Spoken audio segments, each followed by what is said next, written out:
눈을 들어 산을 보니 도움 어디서나 천지지은 주 여호와 나를 도와주시네.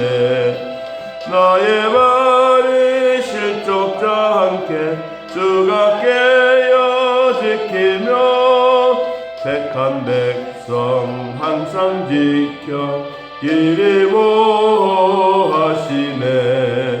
도우시는 하나님이 내게 그늘 되시니 낮의 해와 밤의 달이 너를 상치 않겠네.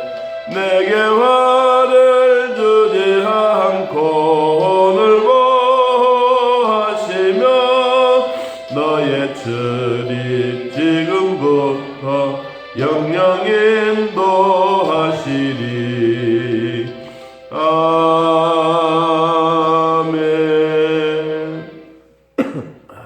마태복음 5장과 누가복음 6장은 예수님이 산상수훈에 대해서 말씀하셨다면, 이제 6장에는 6장 17절에 있는 말씀처럼 예수께서 그들과 함께 내려오사 평지에 서서 백성들에게 말씀을 선포하셨다고 해서 이 평지수훈이라고 말하고 있습니다.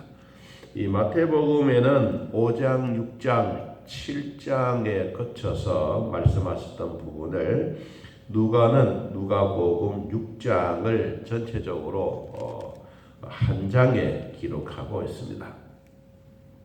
그런데 그 내용들은 전부 거의 비슷한 내용이라고 봅니다. 오늘 누가복음 6장 마무리하면서 평지복음의 결론은 무엇일까 하는 것입니다. 앞에서 말씀하셨던 것처럼 가난한 자들에게 복이 있는데 하나님의 나라가 너희의 것이다. 영적으로 해석하는 것과 또 사회적으로 경제적으로 해석하는 부분들이 차이가 있습니다. 그리고 원수를 사랑하라고 말씀하시고, 오늘 이야기하기를 비판하지 말아라. 비판이라고 하는 것은 남의 상대를 얕잡아 보는 것입니다. 뒤에도 말씀합니다마는 정죄도 하지 말아라. 그러나 용서해라. 비판보다가 남을 정죄하는 것보다가 용서하는 것이 훨씬 더 낫다. 그리고 또 성경은 이렇게 말합니다. 주는 자가 복이 있다. 얼마나 주는 자가 복이 있느냐 하면 38절에 주라 그리하면 너희에게 줄 것이다. 어떻게 준다고 했느냐? 그러니까 내가 받는 것보다가 주는 자가 훨씬 더 복이 있다 그랬습니다. 그 사람에게 어떤 복을 주셨느냐 하면 이렇게 말씀하셨어요. 첫째는 후이되어 누른다. 눌러서 준다는 것이죠. 우리가 곡식을 댈 때 한 말, 두 말 댈 때 그냥 이렇게 부어서 한 말 되는 거 하고 꾹 눌러서 이렇게 되는 것은 천지 차이입니다.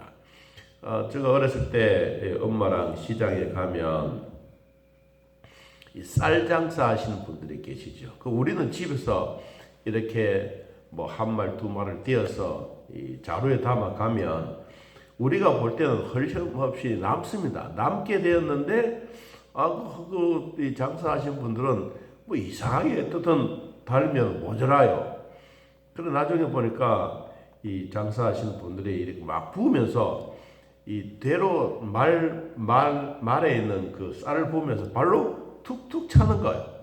그러니까 이 쌀이 들어가는 게요, 우리가 집에서 됐던 것보다 훨씬 더 많이 들어가요. 나중에 모자라. 이거 가져오면 좀 많이 가져오지 왜 적게 가져오냐고.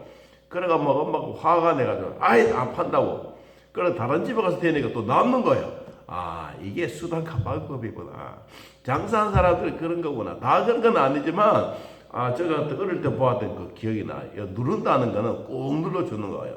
우리가 여러분 밥을 풀 때도 이 살살 푸는 밥하고 꾹 눌러 주는 바하고 다르지 않습니까? 마찬가지로 오늘 또 하나님이 우리에게 주는 사람들에게 첫째 주시는 복이 후히 되어 누르고, 두 번째 흔들어 넘치도록 한다. 아까 발로 툭툭 차서 쌀이 쑥쑥 내려가듯이 흔들어 넘치게 한다. 그리고 세 번째가 뭐냐니까 너희에게 준다라는 말이 아니라 안 끼워준다. 안 끼워서 자기에게 완전히 주는 거.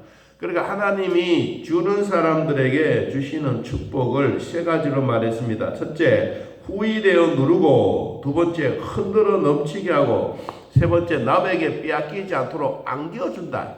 하나님이 주셨던 이 축복의 비결입니다. 그리고 하나님이 또 우리들에게 말씀해 주셨는데, 남을 비판하는 것을 하지 말아라 하고, 이제 39절 말씀 보니까 얼마나 비판하지 말라고 했느냐 하니까 39절 이렇게 말합니다. 맹인이 맹인을 인도할 수 있느냐? 둘이 다 구덩이에 빠지지 않겠느냐? 제자가 그 선생보다 높지 못하다. 무릇 온전하게 된 자는 그 선생과 같다. 형제의 눈 속에 있는 티는 보고 내 눈 속에 있는 들보는 깨닫지 못한다. 두 번째, 우리가 이 평지 설교의 두 번째 결론이 무엇이냐면 온전한 사람이 되라. 온전한 사람은 남이 어떤 티끌에 있느냐 이게 중요한 게 아니고, 남이 어떤 들보를 가지고 있느냐가 중요한 것이 아니라 내 속에 있는 들보를 깨달아라. 41절에 내 속에 있는 것. 여러분, 그러면 우리 아내 되신 분들은 거의 다 남편과 자식을 위해서 지금까지 살아왔습니다. 드시는 것도 다 이렇게 순서적으로 나눠드리고 그랬죠. 그리고 내가 먹다 보면 항상 옳게 드시지를 못하는 겁니다. 여러분, 우리는 목사가 또 이런 얘기하면 어떨지 모르겠지만 어떤 여러분의 몸은 여러분들이 챙기셔야 되는 거예요. 이제는 이제 연세가 드시고 때가 되면 우리 성경에서 말한 것처럼 자신에게 투자할 줄도 알아야 됩니다. 다 남을 위해서 투자만 해왔더라면 이제는 남아있는 내 생애는 내 자신을 위해서 투자하는 것도 좀 필요하다. 우리 건강 챙긴 것도 그렇고, 우리가 남을 위해서 봉사하는 것도 그렇고, 여러분 자신을 위해서 잘 챙긴다는 게, 그래야 내가 건강해야 남도 건강을 챙겨줄 수가 있습니다. 성경은 내 눈 속에 있는 들보를 깨닫게 되어지게 되면 남의 눈에 있는 티도 보여지게 된다. 남의 눈에 있는 티만 보여지는 것이 아니라 내 속에 있는 들보가 깨달아지게 되면 그것이 된다. 이런 티는 먼지의 티입니다. 들보는 뭐예요? 석가래입니다. 석가래. 나무에 있는 석가래. 자신에게는 석가래 같은 것이 있어도 남의 눈에 티만 보여지는 것, 이것이 중요한 것이 아니라 내 몸에 있는 들보가 훨씬 더 중요하고 깨달아지게 되면 지극히 작은 것도 보여지게 된다는 것입니다. 그래서 성경이 우리에게 한 번 더 말합니다. 이런 사람들에게는 43절에 못된 열매 맺는 좋은 나무가 없고 좋은 열매 맺는 못된 나무도 없다. 우리가 해야 될 일은 뭐냐? 좋은 열매에 좋은 나무가 되라는 겁니다. 그래서 나무를 잘 기르려면 나무는 단순하게 푹푹 자라지 않습니다. 첫째는 토질이 좋아야 되고 물이 있어야 되고 온도도 맞아야 되고, 여러분 식물이 자란 데는 절차적인 과정들이 다 필요합니다. 이것을 하기 위해서는 잘 심어야 되고, 또 잘 심었으면 잘 길러야 되고, 기른 것으로 끝나지 않습니다. 병충해도 얼마나 많지 않습니까? 여러분 나무를 자라는 것 보면 우리 인생이 성장해 가는 거나 마찬가지입니다. 파란만장한 삶 속에 나무들이 끝까지 잘 자라서 열매를 맺어서 주인에게 진짜 귀한 향기 나는 열매를 준다면 우리도 마지막까지 믿음으로 잘 살아서 향기 나는 믿음을 가지고 주님께 드리는 삶이 되시기를 축복합니다. 여러분 선한 마음으로 선한 열매 맺는 것이 우리 평지 설교의 결론적인 부분입니다. 자, 마지막 실천에 대한 얘기를 하고 있습니다. 너희가 나를 불러 주여 주여 하면서도 어찌하여 내가 말하는 것을 행하지 아니하느냐. 우리는 잘 듣고 잘 실천하는 것이 중요합니다. 대부분의 사람들이나 우리 인간들의 모습은 잘 듣기는 하는데 실천하지 않는 부분들을 두고 예수님은 결론적으로 말합니다. 하나님의 말씀을 잘 듣고 잘 실천하는 사람들은 어떤 사람들이냐? 자, 48절 보겠습니다. 48절. 집을 짓되 깊이 파고 주추를 반석 위에 놓은 사람과 같다. 큰 물이 나서 탕류가 그 집에 부딪히되 잘 지었기 때문에 능히 요동하지 못하게 하였거니와 듣고 행하지 아니하는 자는 주추 없이 흙 위에 집 지은 사람과 같으니 탕류가 부딪힘에 집이 곧 무너져 파괴됨이 심하다. 여러분, 우리가 이 깊이 파고 깊이 파더라도 얼마만큼 파야 되느냐? 그것은 이 반석이 나올 때까지 파는 것입니다. 여러분, 우리나라의 이 터널 뚫는 것도 세계적인 수준이지만 이 바다에 이 다리 놓는 것도 세계적인 수준입니다. 아마 대부분 또 그런 생각을 가질 거예요. 아니, 저 바다에 어떻게 이 주춧돌을 박아서 그리고 기둥을 세우고 거기에 이렇게 이 다리를 놓았을까? 그거 참 신기하다. 저도 참 신기하게 생각했습니다.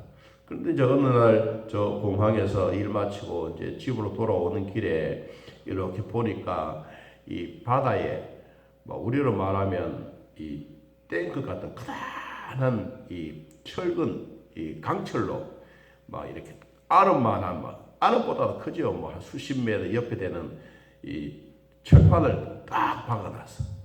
그럼 그 속에서 막 물을 막 퍼내. 그리고는 막 물이 퍼내니까 그 속에 또 막 이 진흙이 나오고 아니요. 그럼 그 속에 이제 포크레인 들어가. 그 물을 다 퍼내니까 그래도 포크레인이 여러분 들어가도 얼마나 위험하겠어요. 그래서 뭐 작업을 다 해요. 그리고는 그 작업을 하면서 생명의 수단과 모든 것을 가지고 그때부터 시작해서 이 바다 속에 있는 그 진흙들을 다 끌어내고 반석이 나올 때까지 파내는 거예요. 그리고 거기에 철근을 박아. 그리고 그 위에 세멘트를 만들어. 그래서 이제 올리는 거예요. 저렇게 큰 물결이 센 물결 속에 저기 바다에 기둥을 세운다. 야, 사람이 상상할 수 없는데 이런 기술이 너무너무 놀라워요. 그래서 그 다음부터는 지나가면 다리가 머릿속에 생각이 나는 거예요. 야, 저렇게 큰 다리의 기둥은 얼마나 넓은 철판을 가지고 이렇게 만들었을까. 그런 생각이 듭니다. 여러분, 터널 만드는 것도 옛날에는 꽃갱이 가지고 이렇게 만들었지 않습니까? 근데 요사이는 이제 터널 만드는 것도 모든 기계화입니다. 기계화. 크다란 것을 가지고 뚫고, 그 다음에 철근을 넣고, 그 다음 그 위에 이 세멘트를 놓고, 그래서 이렇게 쫙 만들어 갑니다. 제가 이 현장에 이렇게 한번 가서 봤는데, 진짜 크더라고요. 어마어마한 이 막 기계가 막 돌아가면 흙을 파내고, 바위를 파내고, 그리고 두 번째 철근을 넣고, 그 다음 세면을 비벼 넣고, 야, 이렇게 작업을 하는데도 위험하다라고 하는데 옛날에는 얼마나 위험했을까. 자, 하나님이 오늘 우리에게 주셨던 말씀 가운데 이 반석 위까지 파라. 반석 위까지 깊이 파라. 여러분, 우리도 하나님의 말씀과 기도도 영적으로 깊이 하는 게 이게 중요합니다. 그냥 모래 위에 흙 위에 집을 짓는 게 중요한 것이 아니라 어디까지 저 바다 주춧돌까지 반석까지 파서 거기에 집을 잘 짓는 기둥을 만들 때 탕류가 와도 홍수가 나도 집이 무너지지 않는다. 여러분의 신앙에도 깊이 있는 하나님의 말씀 그리고 깊이 있는 하나님과의 기도 이것을 통하여 깊이 있는 하나님과의 거룩이 여러분 살아 움직이기를 축복합니다. 하나님의 말씀 잘 듣고 잘 실천하여 오늘 또 주 안에서 승리하는 삶이 되시기를 예수님의 이름으로 기도합니다. 하나님 아버지, 오늘 우리들을 돌봐주시고 믿음으로 살게 하시니 고맙고 감사합니다. 예수님이 평지에서 주셨던 말씀 우리 마음에 한 번 더 되새기며 잘 주는 자가 되게 하시고 주는 자가 받는 자보다 더 복이 있다고 하시고 내 눈에 있는 티만 보는 것이 아니라 내 속에 있는 들보를 보고 깨달아 상대방을 축복해 줄 수 있는 은혜 주옵소서. 좋은 열매, 좋은 나무가 되어 주님 앞에 향기로운 열매 드릴 수 있도록 은혜 베풀어 주시고, 잘 듣고 잘 실천하여 탕류가 와도 넘어지지 않는 훌륭한 하나님의 집, 하나님의 성전이 되게 하여 주옵소서. 오늘도 우리 모두에게 은혜와 복을 주시니 고맙고 감사합니다. 또 결혼식을 앞두고 있는 가정에 주님 복을 주시고, 성령께서 이 가정을 지키시고 돌봐주셔서 하나님의 나라가 또한 새 가정이 더 풍성해지는 축복도 있게 하여 주옵소서. 또 공동회의를 통해서 좋은 일꾼 뽑게 되어 감사합니다. 하나님이 등용시켜 주셨으니 잘 감당할 수 있도록 큰 물이 나고 탕류가 와도 무너지지 않고 부딪혀도 끝까지 견딜 수 있는 믿음의 사람들이 되도록 은혜 베풀어 주옵소서. 몸이 아픈 자들 병원에서, 가정에서, 또한 함께 예배드리고 우리 믿음의 식구들 어느 곳에 있든지 하나님의 사랑으로 돌봐주셔서 결코 부족함이 없도록 은혜 베풀어 주옵소서. 하나님의 사랑 마음을 나누며 주 안에 살아가는 우리 성도들에게 가정에도 어려움이 없도록 도우시고, 경제적으로도 어려움이 없도록 도우시고, 병원에서 치료받고 또한 병원에서 약 먹고 여러 가지 상황 속에서도 깨끗하게 치료되어 다시는 재발하지 않는 은혜로운 삶이 되게 하여 주옵소서. 지금까지 지켜주신 우리 하나님 고맙고 감사합니다. 예수님의 이름으로 기도하옵나이다. 아멘. 하늘에 계신 우리 아버지여, 이름이 거룩히 여김을 받으시오며 나라의 마옵시며 뜻이 하늘에서 이루어진 것 같이 땅에서도 이루어지이다. 오늘날 우리에게 일용할 양식을 주옵시고, 우리가 우리에게 죄진 자를 사하여 준 것 같이 우리 죄를 사하여 주옵시고, 우리를 시험에 들게 하지 마옵시고 다만 악에서 구하옵소서. 대나라와 권세와 영광이 아버지께